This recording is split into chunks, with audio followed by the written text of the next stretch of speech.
성도님들 안녕하십니까? 오늘 말씀은 신명기 17장입니다. 신명기 17장은 12장부터 26장까지 계속되는 각종 규례와 율법에 대한 권면의 한 부분으로 종교 분야의 규례와 사법 분야의 규례, 그리고 정치 분야의 규례를 다루고 있습니다. 종교 분야의 권면에서는 우상 숭배자를 징벌하되 신중히 하고 반드시 두세 사람의 증언이 있어야 함을 명시하고 있습니다. 사법 분야에서는 쉽게 판결하기 어려운 문제가 생기면 제사장에게 나아가 상소할 수 있는 규례를 설명하고 있습니다. 정치 분야에서는 언젠가 왕정제도를 도입할 것을 대비하여 왕을 세우는 원칙과 하지 말아야 할 일과 왕의 종교적 의무에 대해 권면하고 있습니다. 흠이나 악질이 있는 우양. 흠이나 악질이 있는 재물 자체가 하나님께 가증하다는 뜻을 가지고 있습니다. 왜냐하면 구약의 모든 재물은 예수 그리스도를 예표하기 때문에 그것들에게 흠이 있다는 것은 곧 흠없고 티 없는 그리스도의 거룩함과 상반되기 때문입니다. 뿐만 아니라 하나님은 사람의 최선의 것을 받을 자격이 있는 분이십니다. 최고의 것으로 하나님께 드리지 않는 것은 그분께 대한 예의가 아니겠죠. 하나님께 드리는 것은 우리의 최고의 것을 드려야 하는 것입니다.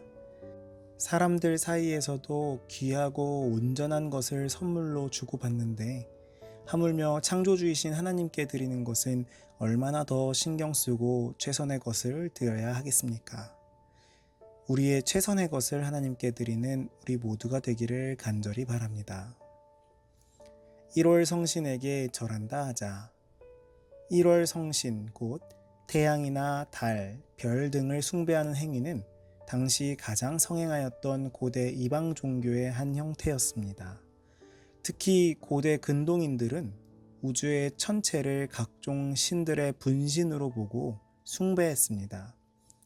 사실 자연과학적 지식이 없고 또 자연의 변화가 생존에 치명적 영향을 끼쳤던 고대 사회에 있어서 고대인들이 이런 천체의 자연에 압도당하는 것은 오히려 당연한 일이었을 것이었습니다.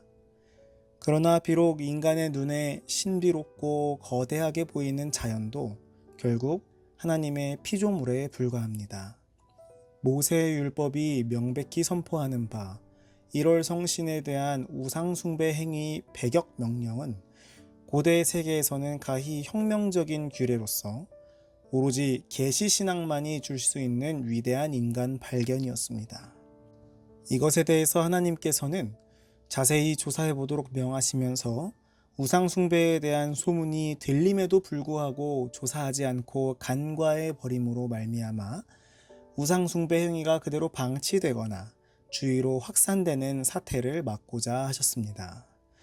뿐만 아니라 전혀 사실 무근임에도 불구하고 충분히 조사하지 않고 일방적으로 혐의자들을 처단해버리는 과오를 범하지 않기 위함이었습니다. 그리고 우상 숭배자들을 처형할 때에는 증인이 먼저 손을 대게 했습니다. 증인은 그 사람의 처벌과 고통에 직접적으로 관여한 것입니다. 만일 거짓 증언으로 다른 사람이 억울한 고통을 받으면 모든 결과에 대해 그 증인이 책임을 져야 했습니다. 여호와께서 택하신 자, 이스라엘의 왕이 될 수 있는 첫 번째 조건이 바로 여호와께서 택하는 자였습니다. 그리고 두 번째로 이스라엘 왕은 반드시 이스라엘 사람이어야 했습니다. 이방인은 왕이 될 수 없었습니다. 예수님 당시에 유대인들이 헤롯을 싫어한 것은 그가 이방인인 에돔 사람이었기 때문이었습니다. 사실 이스라엘에는 왕이 필요 없었습니다. 하나님께서 직접 다스리시는 신정 정치가 최고의 이상적인 정치 제도였습니다. 하나님은 의로우시며 부패할 염려가 없는 분이시고 무엇보다도 그의 백성을 목숨처럼 사랑하시는 자비로운 분이시기 때문입니다. 그러나 언젠가 백성들이 주변 국가 왕들의 강력한 권세와 화려함을 보고 왕정 제도를 요구할 것을 대비해서 모세는 왕의 자격을 못 박아 놓고 있습니다. 이스라엘은 사무엘 선지자 때 왕을 요구하며 마침내 사울을 왕으로 옹립하게 됩니다. 병마를 많이 두지 말 것이요. 왕의 오만과 자기 과신을 방지하기 위함이었습니다. 고대 팔레스타인에는 나귀와 노새가 흔했을 뿐 말은 정말로 귀했습니다. 따라서 말을 많이 소유한다는 것은 곧 강한 군사력을 소유함을 뜻했으며 또한 말을 탄 사람은 위풍당당한 존재로 비춰지기 마련이었습니다. 그러나 이스라엘 왕은 하나님의 대리자에 불과하므로 언제나 그분 앞에서 겸손해야 했으며 또한 세속적인 군사력에 앞서 그분을 의지해야 마땅하였으니 이에 말을 많이 두지 못하도록 금하고 있는 것이었습니다. 사실 무엇을 많이 갖고 있는가 보다 마음이 중요하다고 생각할 수가 있습니다. 그러나 하나님께서 그럼에도 불구하고 갖게 되고 누리다 보면 점점 마음이 그쪽으로 쏠리게 되는 인간의 특성을 잘 아셨기에 하나님께서는 이런 명령을 주신 것입니다. 우리는 혹시 우리의 마음을 겸손하지 못하게 하고 교만하며 하나님을 의지하지 못하게 하는 것들을 갖고 있지는 않습니까? 우리의 마음 가운데서 우리 가운데 병마를 많이 두지 않게 되기를 간절히 바랍니다. 이 율법서를 등사하여. 성경의 말씀은 왕들이나 세상의 권력자들이 하는 행동과는 반대되는 제안입니다. 결혼도 많이 하지 말라고 하지, 병마도 많이 갖지 말라고 하지. 이해가 되지 않는 명령들이 많지만 성경에서는 이것들이 바로 참된 지도자가 해야 할 일이라고 가르치고 있습니다. 특별히 모세는 이 율법서를 등사하여, 곧 문자적으로는 그 자신이 이 율법서를 베껴서라고 이야기하는데요.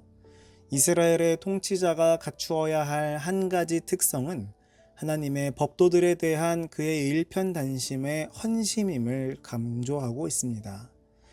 이렇게 등사본을 만드는 것은 곧 영감받은 말씀에 대한 자신의 믿음과 그 말씀의 인도를 받고자 하는 결심을 나타내는 것이었습니다.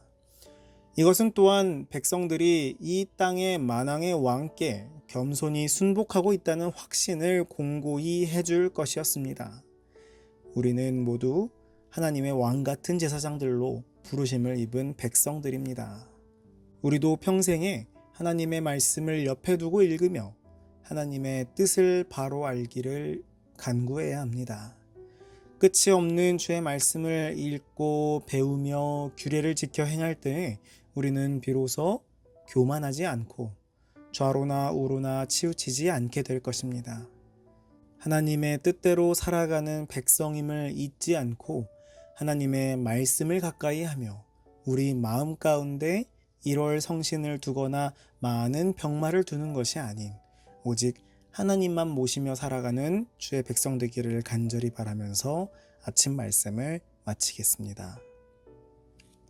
오늘은 민지은 청년을 위해 기도하도록 하겠습니다. 하늘에 계신 아버지, 오늘은 민지은 청년을 위해 기도합니다. 바쁜 삶 가운데서도 주의 전을 찾기를 잊지 않는 민지은 청년 위에 하늘의 축복을 허락하여 주시옵고 직장에서나 가정에서나 주님의 축복이 넘쳐나는 축복의 통로로서 사용될 수 있도록 인도하여 주시옵소서.